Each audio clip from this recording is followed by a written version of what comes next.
Bonjour les enfants, bonjour Julie, Pablo, Sam, vous allez bien? Aujourd'hui, je vais me faire plaisir et vous faire plaisir, j'espère, c'est-à-dire une nouvelle fois vous emmener en voyage. En voyage en Amérique du Sud. Pour cette belle histoire, Yatiri et la fée des brumes.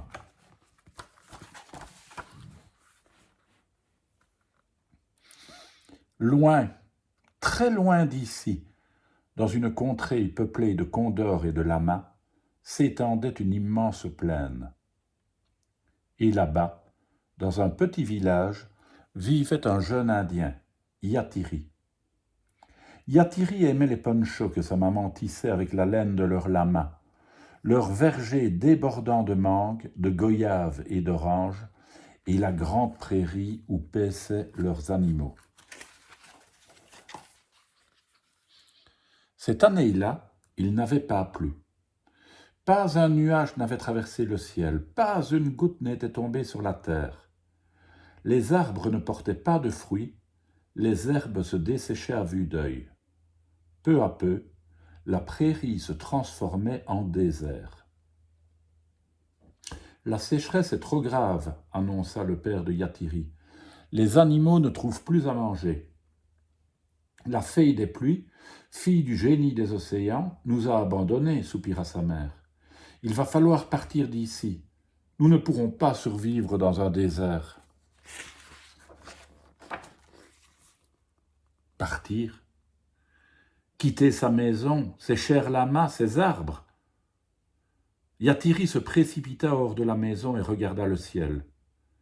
Des milliers d'étoiles scintillaient comme de petites bougies, et la lune le regardait, bienveillante. « Mère Lune, s'il vous plaît, pourriez-vous faire revenir la fée des pluies ?» demanda Yatiri. « Je suis désolé, mon enfant, je ne peux pas t'aider, répondit Mère Lune. La fée des pluies est amoureuse du génie des forêts et s'en est allée avec lui. Il ne pleuvra plus ici. Plus jamais. »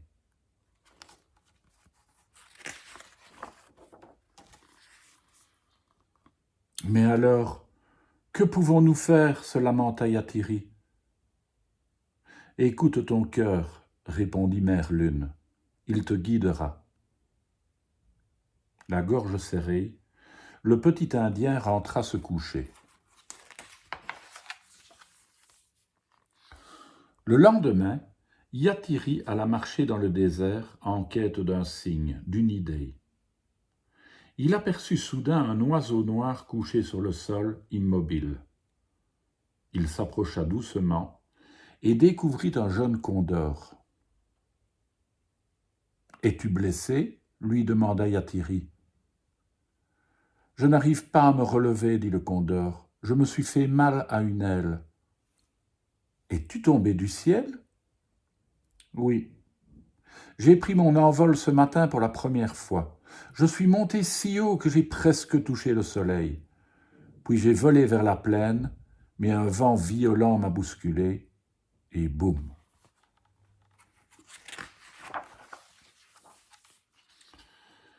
« Ne t'en fais pas, le rassura le petit garçon. Je vais te soigner. Je m'appelle Yatiri. Moi, c'est Alaya. » N'écoutant que son cœur, Yatiri porta le jeune condor sur son dos jusqu'au village. Quelques jours plus tard, Alaya était guérie. « Les messagers du soleil !» s'écria la mère de Yatiri en pointant le ciel du doigt. 2 condors volaient vers la maison. Le lourd battement de leurs ailes fendait les airs. « Maman, papa !» s'écria Alaya. « Comment m'avez-vous retrouvé ?»« C'est un lama qui nous a prévenus, » expliqua sa maman. « Merci, 1000 fois merci, petit Indien. Que voudrais-tu pour toi en retour ? » « Pourriez-vous me conduire auprès du génie des océans ?» soupira Yatiri. « J'aimerais lui demander de faire revenir sa fille, la fée des pluies. »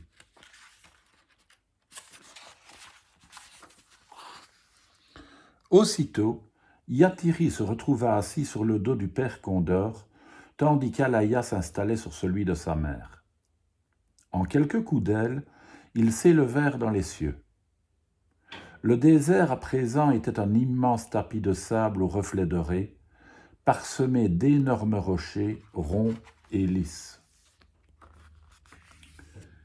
Les condors se posèrent sur le rivage. « Génie des océans !» appela aussitôt Yathiri. « Génie des océans !» D'un coup, des vagues gigantesques se soulevèrent et se fracassèrent sur la plage en écumant.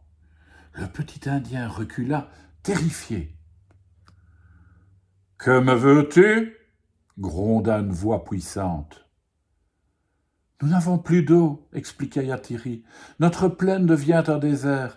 Est-ce que tu pourrais nous ramener ta fille, la fée des pluies ?»« Impossible, » répondit le génie des océans. « Elle est avec son bien-aimé. Je ne peux pas lui demander de revenir. Je n'ai pas le droit de briser son bonheur. »« Mais les animaux vont tous mourir de faim et de soif, » expliqua Yathiri désespéré. « C'est vrai, » dit le génie. « Puisque tu as eu le courage de venir jusqu'à moi, je vais te récompenser. Désormais, ma seconde fille viendra vous rendre visite tous les matins à l'aurore. Et maintenant, retourne chez toi. » Le petit Indien remercia le génie des océans sans comprendre. Une seconde fille ? Comment pourrait-elle leur donner de l'eau ? Bientôt, les condors déposèrent Yathiri chez lui. « Au revoir, mon petit, » lui dit la maman condor. « J'espère que ton souhait se réalisera. »« À bientôt, Yathiri, » reprit Alaïa. « Je reviendrai te voir dès que je saurai voler tout seul. »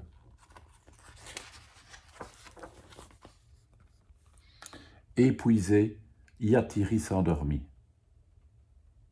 Cette nuit-là, il rêva de son désert, immense et doré, de l'océan infini, des vagues, et du puissant battement des ailes de condor qui déchiraient le silence des cieux. Et tandis qu'il souriait dans son sommeil, là-bas, au loin, un épais manteau de brume se glissa hors de l'océan, sans bruit.